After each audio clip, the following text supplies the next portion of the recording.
I realized he was my coworker, but we were already in bed. I'd been warned that Wall Street employs good-looking guys, but Drew was amazing. What he did in bed, I'll never forget. But let's start at the beginning. If you asked anyone on the 38th floor of our firm, they tell you I was the quiet one. Not shy, just focused. I kept my head down, my ties straight, and my shoes shined. Worked the phones, closed deals, made clients happy.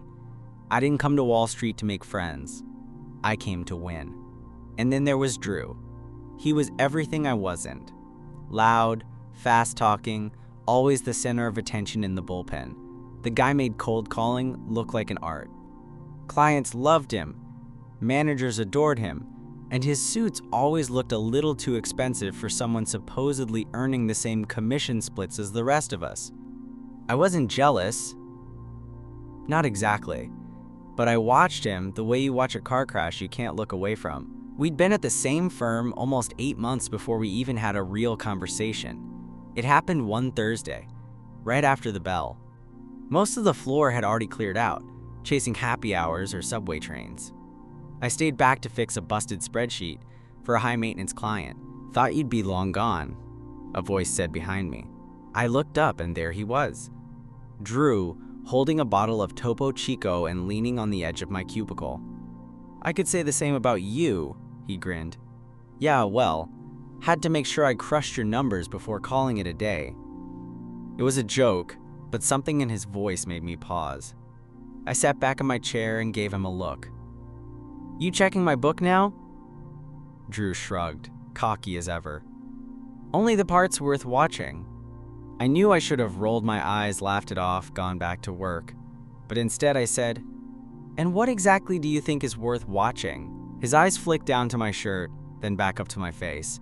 He didn't answer right away, just sipped his drink and said, "You tell me." I stared at him for a second too long. He pushed off the desk and walked away, but not before giving me a look over his shoulder. That look sat with me all night. From then on, it was different. The tension. The glances. The way he'd stand too close when we reviewed trades. The way his hand would brush mine when we passed each other in the hallway. I told myself it was nothing. Guys like Drew didn't flirt with guys like me. I was just projecting, misreading the signals. The pressure of the job could mess with your head. But then came the Boston trip. We were both picked to fly up for a client pitch, one of the firm's biggest accounts, a real whale.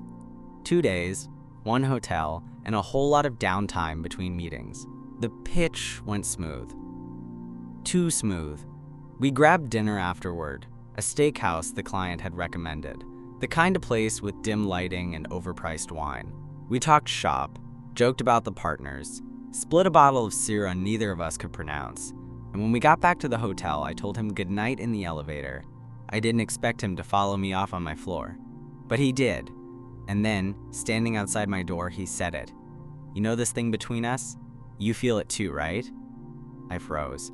The hallway was silent, just that faint buzzing sound from the overhead light and my heartbeat hammering in my ears. What thing?" Drew stepped closer, his voice quieter now. "Don't bullshit me, man. You've been looking at me since the first week."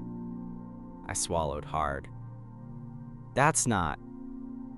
You're not the only one." I didn't move. I couldn't. And then, just like that, he leaned in. Not a kiss. Not yet. Just close enough that I could feel his breath. "Let me in," he said, his voice barely above a whisper. "Just for a minute." My hand was already on the door. I unlocked the door with hands that didn't feel like mine. Drew stepped in behind me, silent, his presence filling the room before I even turned on the light. The click of the lock was louder than I expected.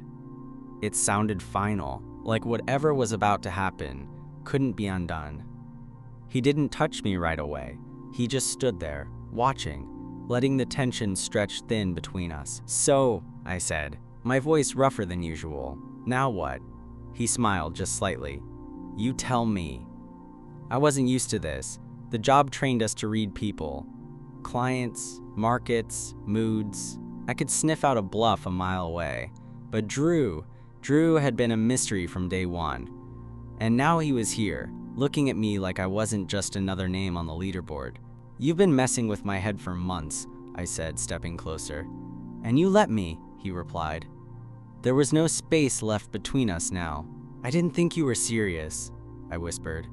"I didn't think I was either," he said. Then he kissed me. It wasn't rushed. It wasn't some hungry, desperate thing. It was deliberate, patient, like he was asking me a question and waiting for the answer. I gave it to him, pulling him in, feeling the heat of his chest through his shirt. We didn't make it to the bed right away. Just stood there for a while, tangled up by the door like we were afraid if we let go, the spell would break. Eventually, we moved. Clothes hit the floor.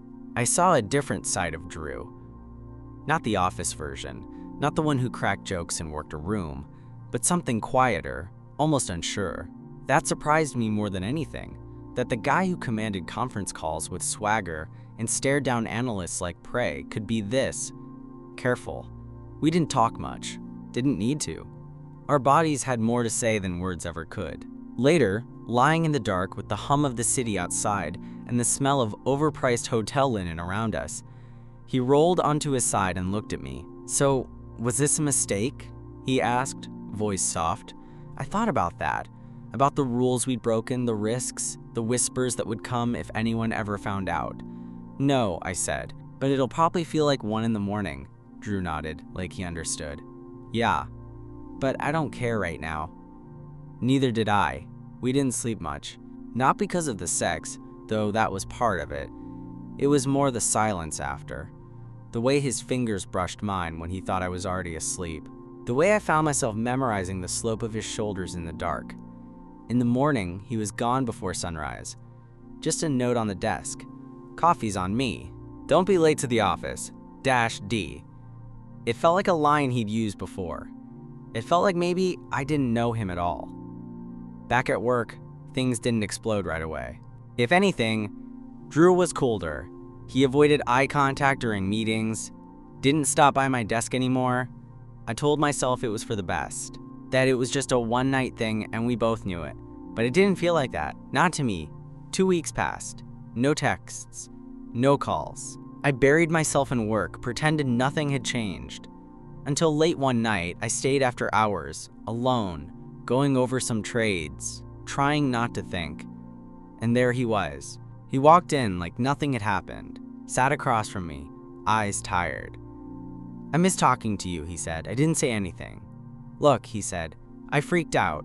That night, what we did, it messed with my head. I didn't know how to deal with it." I stared at him. "So you ghosted me?" "I thought it would be easier," he admitted. "Cleaner." "Was it?" No. That silence hung there again, thick with everything we hadn't said. "I'm not asking for anything," he said. I needed you to know that I'm not pretending it didn't mean something." "Because it did." I nodded, slowly.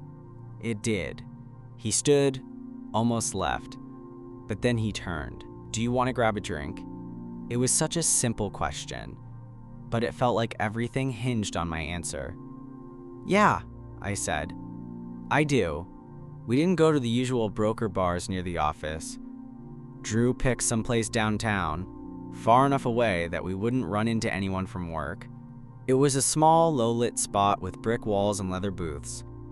Quiet enough for conversation, dim enough to hide whatever was written on our faces. He ordered us bourbon, neat. I hadn't realized he remembered what I liked. "So," he said, stirring the drink with his pinky like he always did. "Where were we?" I smirked. "You mean before you disappeared for 2 weeks?" He winced. "Yeah, about that." "You don't have to explain," I said, though part of me needed him to. "No, I do." He leaned forward, elbows on the table. "This job, it teaches you to compartmentalize everything. Emotions, sleep, ethics. You put them in boxes and lock them up. But what happened that night, I couldn't box it up. And that scared the hell out of me. I didn't speak. I just watched him. This version of Drew, vulnerable, unsure, was so different from the one I saw on the trading floor. "I've never felt like that before," he added, quieter. "With anyone." My chest tightened a little. Neither have I. He looked up at me, his eyes serious for the first time in the whole conversation. I don't want to pretend that night was a mistake. I don't want it to be a one-time thing, I exhaled slowly. But we work together. Yeah, and if it gets weird, it could blow up everything. You're worth it, I said before I could stop myself. Drew blinked, then looked down at his glass like he was trying to process that. You really think so? He asked after a beat. I know so. That night, after we finished our drinks, he walked me to the subway. We stood on the corner, close but not touching, both of us pretending the cold wasn't biting through our jackets. I've been in this city 8 years, he said, and it's never felt like home. Until now, I swallowed. You mean, until me? He nodded. Yeah, you. I should have kissed him then. The moment was right. But something about the silence between us felt heavier than words or gestures. So I let him go with a promise instead. I'll see you tomorrow, I said. He smiled. Count on it. In the weeks that followed, we found our rhythm. Nothing dramatic, nothing reckless, just small things. Grabbing lunch outside the office, meeting for drinks after hours, texts in the middle of trading sessions that made my stomach flip. We kept it quiet, not because we were ashamed, but because we knew what Wall Street could be like. One slip, and the gossip would spread faster than any stock ticker. Still, I caught the glances. People noticed things, the way we stood closer than most colleagues, the way our conversations always carried a little edge, a little warmth. One night, we were working late again, this time side by side at the long communal desk in the bullpen. It was past 8, the place nearly empty, the only sound the clack of keyboards and the occasional creak of a rolling chair. Drew nudged me with his elbow. Remember Boston? I glanced at him, wary. How could I forget? He grinned. That night felt like a dream. I wasn't sure if I imagined how good it was. You didn't, I said quietly. He leaned closer, his voice dropping. Can I tell you something? Sure. I think about you more than I should. In meetings, during calls, even when I'm on the floor, it's like you've gotten under my skin. I turned toward him, matching his low tone. You're under mine too. Then, right there in the office, he reached under the desk and let his hand brush against mine. Just a fleeting touch. But it was enough. Enough to remind me this wasn't just a fling. It was the start of something real. From the outside, nothing changed. We still wore our pressed suits, still made our morning calls and closed our deals, still played the game like everyone else on the floor. But beneath the surface, it was different. There were glances across meetings, hidden smiles during conference calls, fingers brushing under the table in a way that would have gotten us both fired if anyone had seen. It was intoxicating and terrifying all at once. Every moment with Drew outside the office felt electric. Our stolen Friday nights in dive bars far from Midtown, lazy Sunday mornings in bed with coffee and silence. We didn't talk about the future much, but something about it started to feel assumed. Like maybe this thing we had was more than just a fling we were trying to hide from HR. And yet, there was always the question hanging between us. What happens if someone finds out? That question got a lot harder to ignore when our manager, Lauren, sharp as glass and twice as dangerous, called us into her office one morning. You two, she said, folding her arms as she leaned against her desk. I want you on the Sanders IPO together. It's a major client. They want 2 brokers, and you're both top tier. My heart dropped. Working closely again, travel, client dinners, the whole deal, was exactly the kind of attention we were trying to avoid. But Drew just nodded, smooth as ever. We've worked together before. We'll handle it. Lauren narrowed her eyes. Good. Just don't let your personalities clash. We left the office without speaking, the tension thick between us. As soon as we stepped into the stairwell, Drew leaned against the wall, letting out a breath. This is a nightmare, he muttered. Or it's a test, I said. He glanced at me. You think someone knows?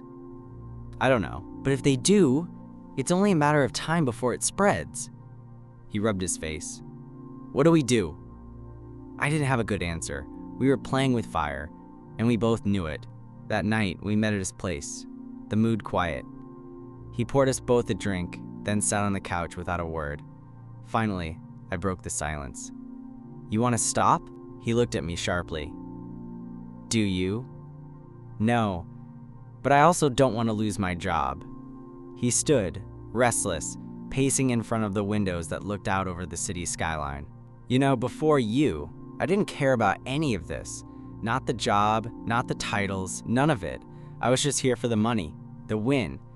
But now," he stopped, turning to me. "Now it's the first time I've wanted something real. Something that's not just another deal." I stood too, crossing to him. "Then let's fight for it," I said. "We'll play it smart, keep it quiet. But let's not throw it away just because it's risky." He looked at me for a long moment, then nodded. "Okay, let's do it. Together." The Sanders account became our war zone and our sanctuary.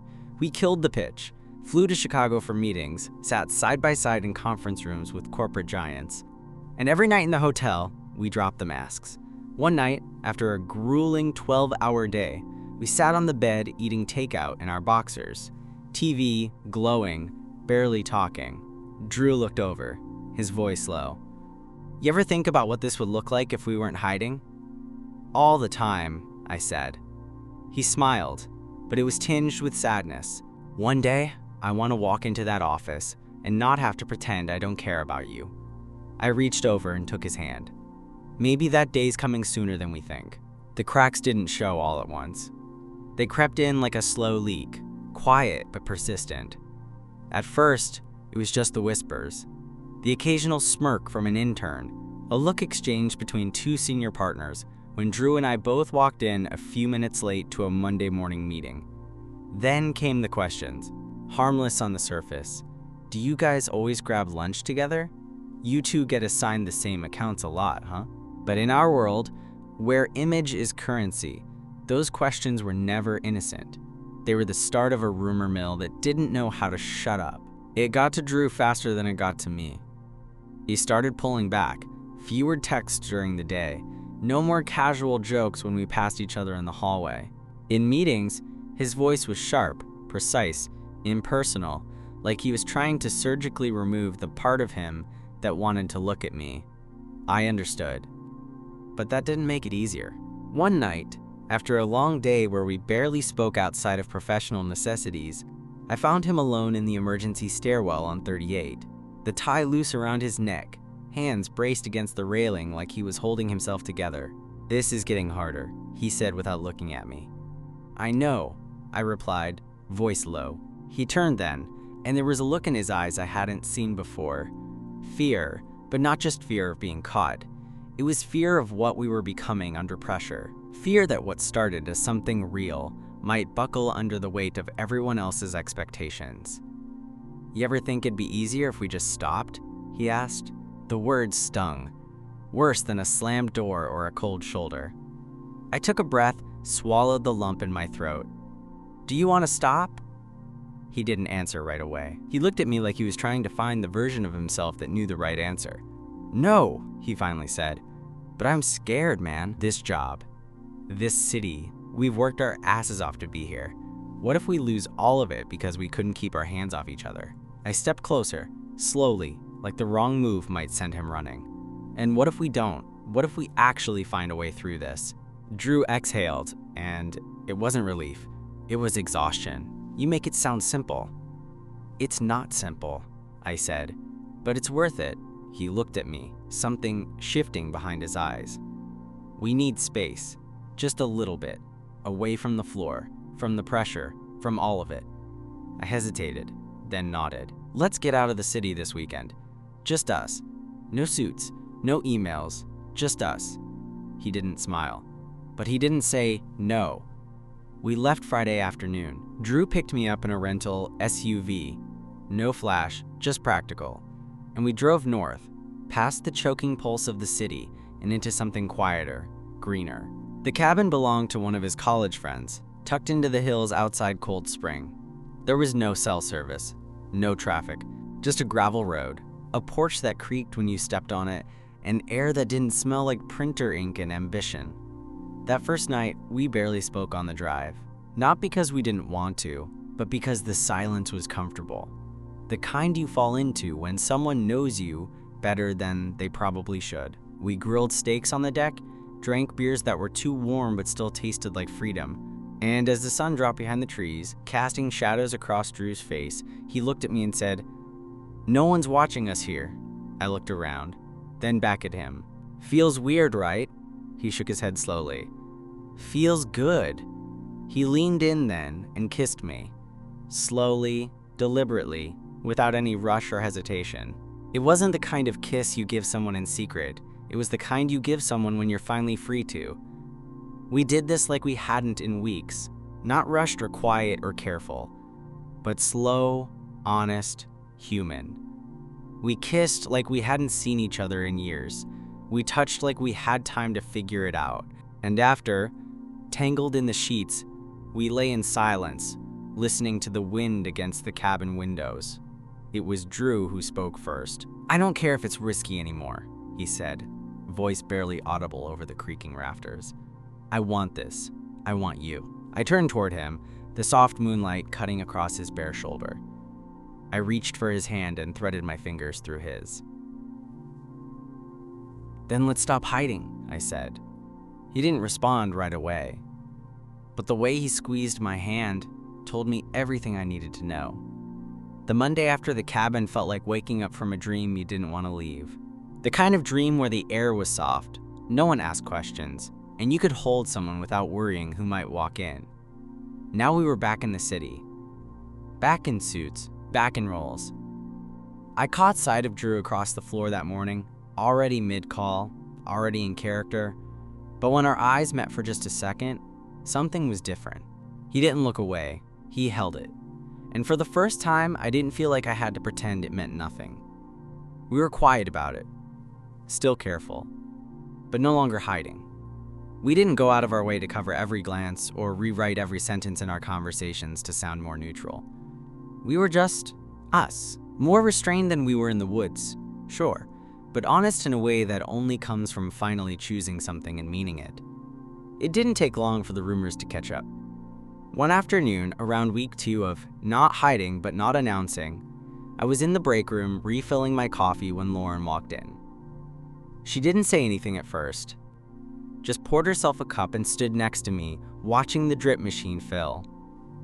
Then, casually, she said, "You know, people talk a lot on this floor." I didn't look at her. They always do. "You and Drew. That talk's getting louder." I turned, met her gaze. "Is that going to be a problem?"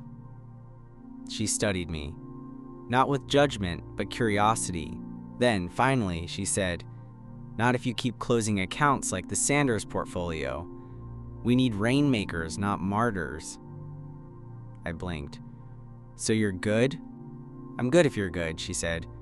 "Just remember, people love a scandal more than they love a success story, so keep being successful." Then she walked out, sipping her coffee like we'd just talked about the weather. That night, Drew and I didn't wait until we were out of the office to smile at each other. Things didn't magically get easy after that. Wall Street doesn't run on romance, it runs on results. But we started to carve out a place that made sense. We kept our edge on the floor, our cool. But behind it, we were building something that felt impossible when this started. There were still risks, there were still raised eyebrows, but we learned how to lean on each other, how to trust the thing we'd found, even if it was born in silence and stairwells. I remember one Friday, a month after our trip, we closed early after landing a big institutional client. The office emptied out like rats off a ship. Drew and I stayed back, both of us finishing up loose ends, avoiding the social drinks neither of us had energy for. As the sun dipped behind the skyline and the office dimmed around us, Drew walked over to my desk, hands in his pockets, suit jacket draped over one arm. "Come home with me?" he asked, soft and simple. "Always," I said. We took the elevator down together. And as we stepped into the lobby, past the reception desk and out the revolving door, Drew's hand brushed against mine. This time, I didn't pull away. Neither did he. The world didn't end. The city didn't collapse. But something new began.